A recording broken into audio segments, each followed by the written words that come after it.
तस्वीरें भी आई हैं, आपने देखा जम्मू कश्मीर के उपराज्यपाल वो उरी पहुंचे हैं। उरी में भी पाकिस्तान की तरफ से जो दुस्साहस किया गया उसमें नुकसान हुआ है, कुछ जानें भी गई हैं।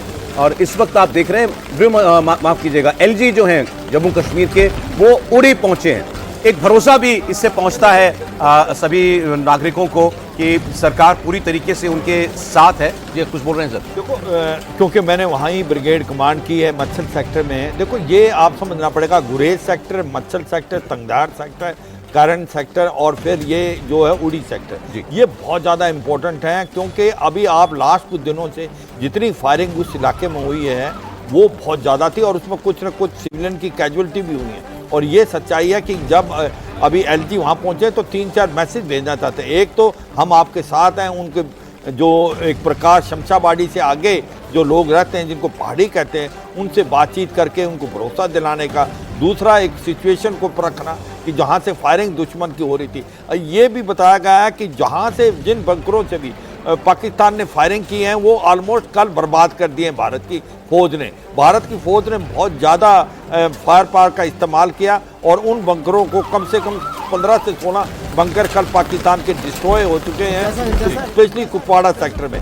मगर ये भी सच्चाई है, पाकिस्तान दो बातें करने की कोशिश करेगा। एक तो कहीं ना कहीं सिविलियंस को वो टारगेट कर रहा है, दूसरा वो आतंकवादी भेजने की भी कोशिश करेगा। इसको सौरभ ध्यान रखना है। वो प्रयास किया ही सर, उसने दिखाया, आपने बता रहे थे आपने बीएसएफ के इलाके में सांबा सेक्टर में और इधर भी आपको मैं ये बता रहा हूँ क्योंकि मैं तो मत्सल सेक्टर में कमांड कर चुका हूँ। ये समय है कि जब बर्फ पिघल गई है और अब वो पासेज खुल गए हैं, अब वो कोशिश करेगा, लड़ाई का माहौल पैदा है और वहां से फायरिंग करेगा और आतंकवादी। आपसे एक चीज ये समझना चाह रहा था, तस्वीरें हमने दिखाई अभी तत्ता पानी में बंकर जो है हमने उनको किस तरीके से बर्बाद किया है। इन बंकरों से किस प्रकार के हथियारों से का इस्तेमाल जो है पाकिस्तान करता होगा? देखो, पाकिस्तान इनमें एमएमजी का करता है, मीडियम मशीन गन करता है, एलएमजी करता है, एंटी टैंक के भी वो उसने भी लगा रखे हैं। जिस प्रकार से इस बंकर को हमने डिस्ट्रॉय किया है एंटी टैंक गन से, और इसी प्रकार से पाकिस्तान इसका इस्तेमाल करके उसने जो बना रखे हैं बंकर, उसमें स्टील भी लगा रखी है।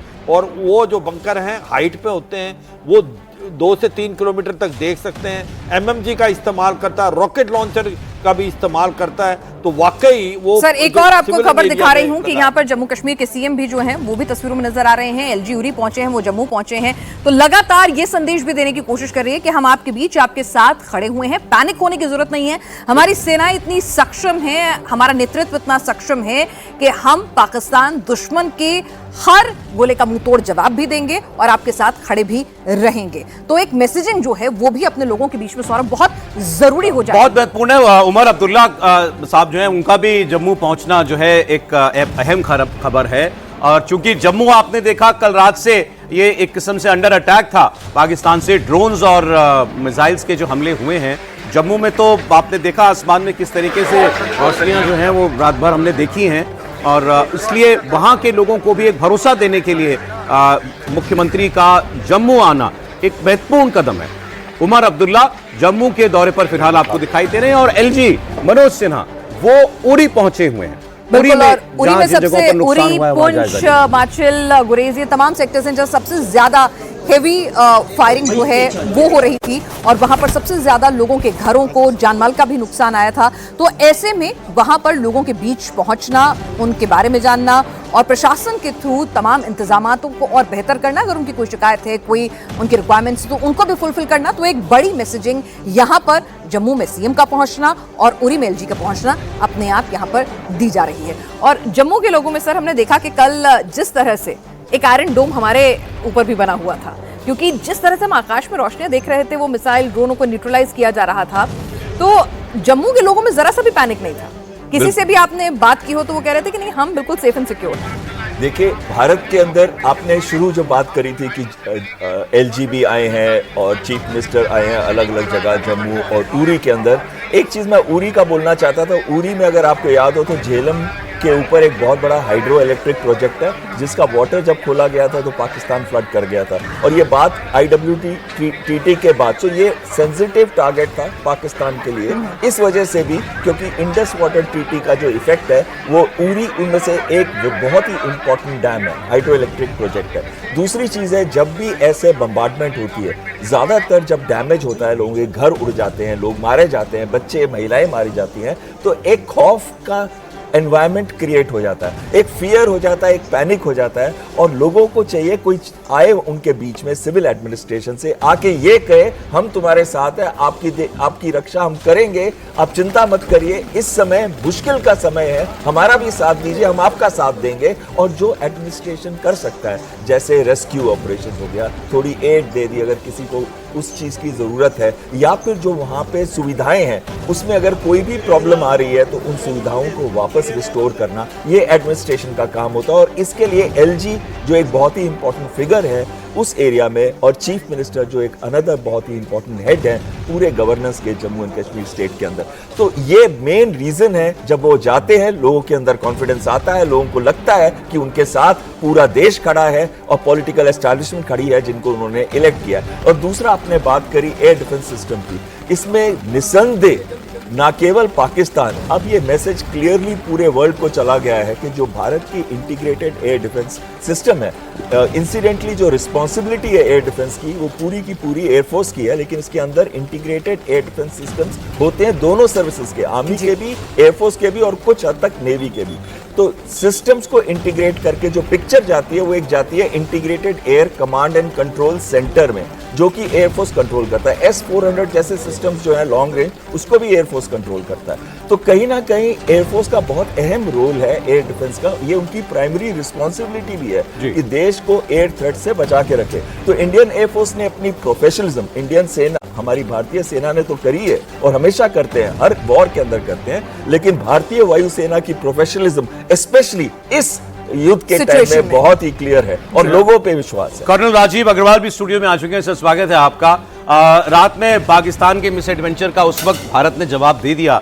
अब दिन में हम देख रहे हैं बड़ी बड़ी बैठकों का सिलसिला इस वक्त चल रहा है, रक्षा मंत्री सेना प्रमुखों से, CDS से भी मुलाकात कर रहे हैं। आप सारी तस्वीर को, घटनाक्रम को कैसे अनफोल्ड होता हुआ देख रहे हैं? कल रात जो जिस प्रकार से पाकिस्तान ने अटेम्प्ट किया और जिस प्रकार से हमारे इंटीग्रेटेड एयर डिफेंस सिस्टम, जैसा कि बहल साहब बता रहे थे, उसने उसको फॉइल किया, ये एक बहुत बड़ी उपलब्धि है। इसको हम छोटे में नहीं देख सकते। 100% सक्सेस रेट, कोई भी उनका ड्रोन, स्वॉर्म ड्रोन, मिसाइल पार करके किसी भी जगह डैमेज नहीं कर सका, ये हमारे लिए उपलब्धि है।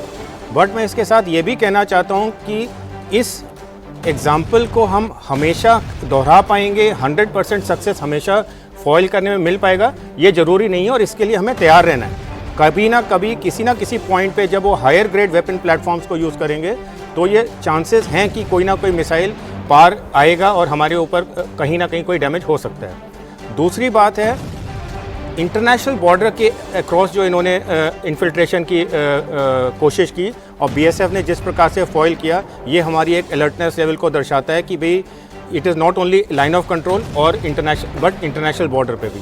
और तीसरी चीज़ है, जिस प्रकार से हिंदुस्तान की सेना लाइन ऑफ कंट्रोल के ऑपोजिट POK में पाकिस्तान के ऊपर डैमेज इन्फ्लिक्ट कर रही है, जो कि आपके TV स्क्रीन पे भी दिख रहा है, वो एक बहुत बड़ी चीज़ है। हम अभी तक जब से ऑपरेशन सिंदूर लॉन्च हुआ है, हम ज़्यादातर जो है साउथ में जो इंटरनेशनल बॉर्डर के अगेंस्ट और पाकिस्तान के अंदर जो हो रहा है वो उसकी बात ज़्यादा कर रहे हैं। बट POK में लाइन ऑफ कंट्रोल के ऑपोजिट जो जिस प्रकार से डैमेज इन्फ्लिक्ट किया जा रहा है पाकिस्तान के ऊपर, जैसा मनीष भी दिखा रहे थे आपके रिपोर्टर वहाँ से, वो बहुत बड़ा सिग्निफिकेंट डेवलपमेंट है। और आज की तारीख में मैं एक चीज़ और बोलना चाहूँगा, आज की तारीख में देश के पास और सेना के पास बड़ा सुनहरा अवसर है कि जब ये जंग के हालात हो गए हैं तो जो लाइन ऑफ कंट्रोल हमारी है, जहाँ पे बहुत सारे पॉइंट्स हैं जो हमारे लिए टैक्टिकली डिसएडवांटेज हैं, उसको रीअलाइन करके हम जो चाहते थे इतने सालों से वो हम आगे कर सकते हैं। जी ना, मैं आपसे यही समझना चाह रहा था। जनरल VK दत्ता भी आ गए, सर स्वागत आपका भी। एक कमेंट आपका ही कर्नल साहब कि आप मैंने आपसे कहा आगे कैसा तस्वीरों को बदलते हुए देख रहे हैं, क्या आप पाकिस्तान पर एक दौर और भारत के हमले का देखते हैं। हमने भारतीय सेना ने बताया था, हमने कल भी उनको बड़ा मेजर्ड जवाब दिया था जब उनके एयर डिफेंस सिस्टम पर भारत ने अटैक किया था। कुछ वैसा या उससे ज्यादा कुछ, क्योंकि पाकिस्तान ने रात को ये हरकत की है, तो उसके बाद क्या जब भारत का जवाब जाएगा? अभी आप सौरभ देखें, जो एक स्पेक्ट्रम ऑफ वॉर है, हम उसके बिल्कुल लोअर एंड पे हैं इस समय। अभी तक हुआ क्या है? सिर्फ अभी तक चाहे पाकिस्तान ने चाहे हमने सिर्फ स्टैंड ऑफ वेपन सिस्टम्स का इस्तेमाल किया है, ना हमारे एयरक्राफ्ट ने लाइन ऑफ कंट्रोल या इंटरनेशनल बॉर्डर क्रॉस किया है। स्टैंड ऑफ डिस्टेंस से flying along the international border हमने फायर किया है। उनके भी JF-17 और जो बाकी एयरक्राफ्ट हैं, उन्होंने, मुझे नहीं कोई ऐसी इनपुट है कि उन्होंने क्रॉस किया है और किया, ऑल्दो इनपुट्स आर देयर। और उनके मैंने देखा था, सच है कि झूठ है मालूम नहीं अभी, कि 2 JF-17 एयरक्राफ्ट गिरे भी हैं। तो अभी हम बहुत लोअर एंड ऑफ स्पेक्ट्रम पे हैं, और ये स्पेक्ट्रम अभी तक इंडिया की ये पोजीशन रही है। आगे आज मीटिंग में क्या कहते हैं पता नहीं, कि हम अभी भी स्पेक्ट्रम को डी एस्केलेटरी मोड पे ही रखना चाह रहे हैं, यानी हम अपनी तरफ से एस्केलेशन नहीं करना चाह रहे। ठीक है सर, एक और बड़ी खबर आ रही है। होशियारपुर में चीन की बनी हुई मिसाइल जो है फायर नहीं कर पाई थी। हमने अपने दर्शकों को बताया था, PL-15 मिसाइल पाकिस्तान के फाइटर जेट से दागी गई थी। J-10C या JF-17 यही 2 एयरक्राफ्ट हैं जो ये मिसाइल दागने की कैपेबिलिटी रखते हैं। कुमार सोनू इस खबर पर और ज्यादा अपडेट के साथ जुड़ चुके हैं होशियारपुर से। कुमार, देखिए, बिल्कुल इस वक्त मैं होशियारपुर जिले के कमाही देवी गांव में मौजूद हूं, और यहां पर आपको देखें, ये दरअसल पहाड़ी एरिया है, रिज एरिया है, और यहां पर आपको सबसे पहले मैं वो मिसाइल दिखा दूं जो कि पाकिस्तानी एयरक्राफ्ट से दागी गई। हालांकि ये ब्लास्ट नहीं हुई, फिलहाल बताया जा रहा है इसको न्यूट्रलाइज कर दिया गया है, लेकिन कल देर शाम जो है ये यहां पर बताया जा रहा आकर गिरी, जिसके बाद पुलिस मौके पर पहुंची। फिलहाल इसको न्यूट्रलाइज किया गया है, लेकिन इस एरिया को कॉर्डन ऑफ भी कर दिया गया है ताकि कोई इसके पास न जाए। ये चीन की बनी हुई मिसाइल है, यानी मेड इन चाइना है, और दरअसल कमाही देवी से जो उच्ची बस्सी एक ऑर्डिनेंस डिपो है इंडियन आर्मी का, वो तकरीबन 12 से 15 किलोमीटर की दूरी पर है, और बताया जा रहा है ये उसी को टारगेट करके जो है इसको दागा गया था। लेकिन उससे तकरीबन 10-12 किलोमीटर पहले जो है ये कमाही देवी के रिज एरिया में ये मिसाइल गिरी है। आपको फिर एक बार तस्वीरें दिखाते हैं। दरअसल 2 हिस्से हैं इस मिसाइल के जो कि मेड इन चाइना है, और एक बड़ा हिस्सा आप जो है पहले देख रहे होंगे जहां पर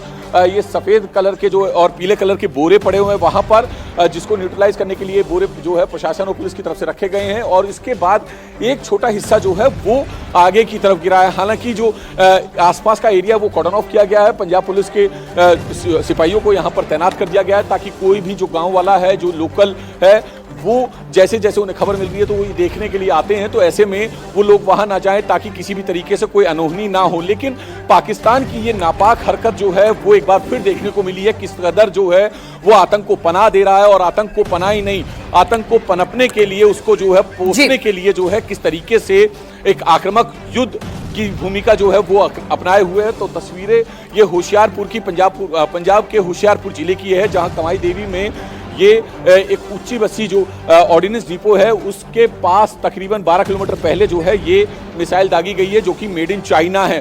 तो फिलहाल किसी की तरह का हताहत होने की कोई खबर नहीं है, क्योंकि ये जो है विस्फोट नहीं हुई, इससे पहले इसको न्यूट्रलाइज किया गया है, और अब यहाँ पर पंजाब पुलिस के ठीक है, बिल्कुल। तो ये ऑर्डिनेंस डिपो को टारगेट करके ये मिसाइल दागी गई थी और ये नाकाम रही है। PL-15 long range air to air ये मिसाइल है।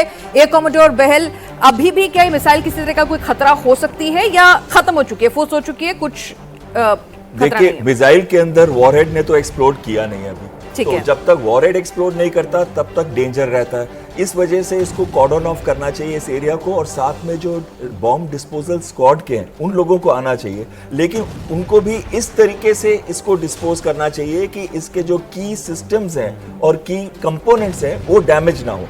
क्योंकि अगर हम इसको रिवर्स इंजीनियरिंग या फिर इसको ब्रेक डाउन करके चेक करें कि ये किस टाइप की मिसाइल है, क्या ये एक्सपोर्ट वर्जन है, क्या ये एक्चुअल जो चाइना की मेन मिसाइल है PL-15 वो है, इसके आगे डिटेक्शन सिस्टम्स क्या है, इसकी रेंज कितनी अप्रॉक्सीमेट हो सकती है, क्योंकि उससे हम अपनी ऑपरेशनल टैक्टिक्स बना सकते हैं। ये बहुत ही इंपॉर्टेंट है कि हम ये डिटरमिन करें इस मिसाइल की एक्चुअल कैपेबिलिटी क्या है, फ्लाइंग कैरेक्टरिस्टिक्स क्या है, वो सब सिमुलेट करके हम पता लगा सकते हैं। अगर हम इसके ऊपर अटेम्प्ट करें प्रॉपरली डिसअसेंबल करके इसके हर एक कंपोनेंट को चेक करके। सर एक चीज और समझना चाहेंगे, एयर टू एयर मिसाइल है तो क्या अगर हवा में ही इसको मार दिया होता तो इसका फिर छोटे छोटे टुकड़े मिलते, यहाँ पर हम अलग तरह के टुकड़े देख रहे हैं, तो यानी कि हवा में नहीं मारी गई, अपना टारगेट ये अचीव नहीं कर पाई, नीचे आके गिर गई, क्या हुआ अगर एक दर्शक समझना देखिए चाहे? पिक्चर में बहुत क्लियर है कि मिसाइल के दो हिस्से हुए हैं। पीछे का हिस्सा भी दिखता है हमको जहां से मिसाइल को प्रोपल्शन मिलती है, वहीं टेल फिल्म होती है जो उसको स्टेबलाइज करती है।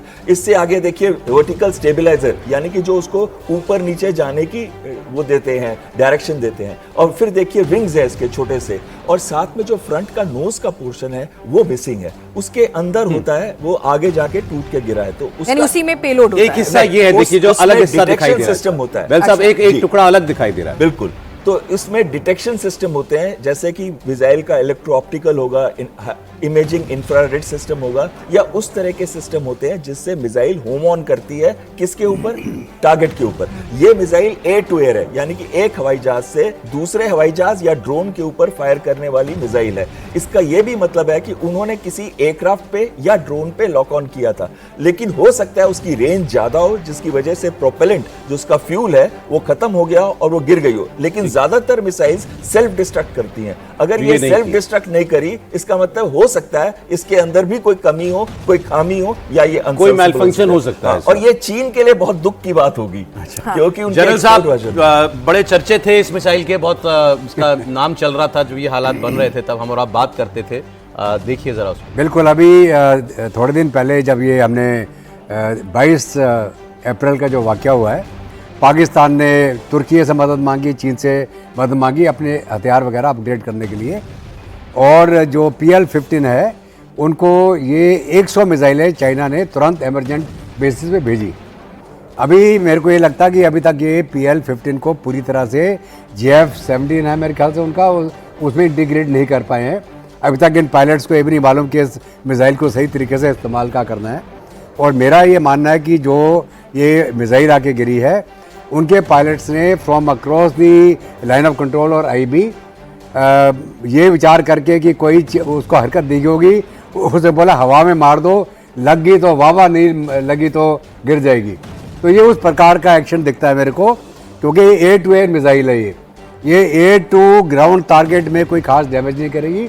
एयर टू एयर क्या होता है, एयरक्राफ्ट को डैमेज कर सकती है, उसको गिरा सकती है, लेकिन अगर आप बोले साहब ये एमिनेशन डंप पे या एमिनेशन डिपो पे कुछ करेगी, वो खास कोई डैमेज नहीं हो। जो भी उनकी नियत रही हो वो कामयाब नहीं हुई, बिल्कुल नहीं। बात यह है। लेकिन ये भारत के लिए महत्वपूर्ण है कि इस मिसाइल को जरूर वो स्टडी करें, क्योंकि चाइना में ये बनी हुई है और पाकिस्तान को बिल्कुल जैसा आप बता रहे थे जंग के हालात के बीच उसको सप्लाई की गई है। कर्नल साहब, महत्वपूर्ण इवेंट है ये। बिल्कुल महत्वपूर्ण इवेंट है, बिकॉज ये उनके मिलिट्री कैपेबिलिटी का फेलियर दिखाता है कि उसको चाहे वो इंटीग्रेट नहीं कर पाए, चाहे मॉल फंक्शन हो वो भी। बट मैं इसमें सिर्फ ये कहना चाहूँगा कि जब तक हम इसको स्टडी करेंगे और इसका महत्व समझेंगे, इसके अगेंस्ट काउंटर करेंगे, ये आगे की लड़ाई के लिए है। ऑब्वियसली अभी के लिए इतना काफ़ी है कि इनकी मिलिट्री कैपेबिलिटी का ये फेलियर रहा है, और हमने जो परसों रात किया वो हमने सारे उनके एयर डिफेंसेस को चीर के हमारे 9 के 9 टारगेट्स पे हमला सफल रहा, और उन्होंने जब हमारे पास 2 बार किया है, दोनों बार उनका 100% असफल रहा है। तो ये एक जो बहुत बड़ा ह्यूज गैप निकल के आया है मिलिट्री कैपेबिलिटी का, वो हमारे लिए बहुत इंपॉर्टेंट है। अदरवाइज ये मिसाइल घातक हथियार माना जाता है पर्टिकुलरली। यस, करेक्ट, आप बिल्कुल सही। ये एयर टू एयर के ऐसा इसका रेंज 200 किलोमीटर है, ये beyond line of site. Yes, मैं अपनी जगह हूँ, मेरे को उधर कोई हरकत दिखाई दी मेरे रडार में, मैंने उसको लॉक ऑन करके फायर कर दिया। ठीक है, लॉक ऑन करके फायर कर दिया तो जो एनिमी एयरक्राफ्ट है वो उसको वेट कर सकता है। अगर उसे पता चले कि वो लॉक ऑन हो गया, वो हमारे यहाँ बैठे हैं क्वालिफाइड एयरफोर्स के अधिकारी, तो वो उनको वार्निंग आ जाती है, वो वेट कर सकता है। तो दूसरा क्या